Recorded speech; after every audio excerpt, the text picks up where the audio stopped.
Shalom kekasih-kekasih Tuhan, selamat pagi. Di manakah Tuhan yang kami layani? Di manakah Kristus yang kami kasihi? Dan di manakah Allah yang kami sembah? Apakah Ia sudah meninggalkan kami? Atau apakah Ia sudah tidak berkenan lagi atas hidup kami?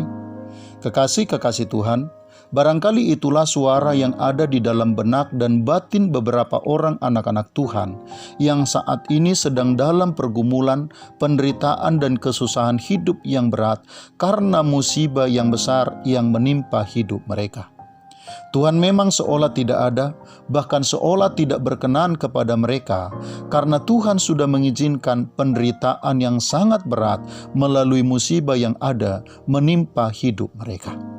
Di sisi lain, kekasih-kekasih Tuhan, orang lain yang melihat penderitaan mereka yang sangat berat itu, barangkali akan mengira, bahkan akan menuduh bahwa mereka menderita karena asap, karena dosa, dan karena Tuhan sudah tidak lagi berkenan atas hidup mereka.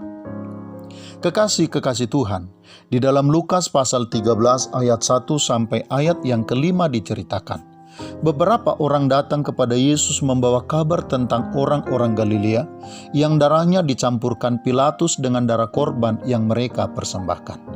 Yesus menjawab, "Sangkamu orang-orang Galilea ini lebih besar dosanya daripada semua orang Galilea yang lain karena mereka mengalami nasib itu? Atau sangkamu ke-18 orang yang mati ditimpa menara dekat Siloam lebih besar kesalahannya daripada kesalahan semua orang lain yang diam di Yerusalem?" Tuhan Yesus berkata, "Tidak demikian."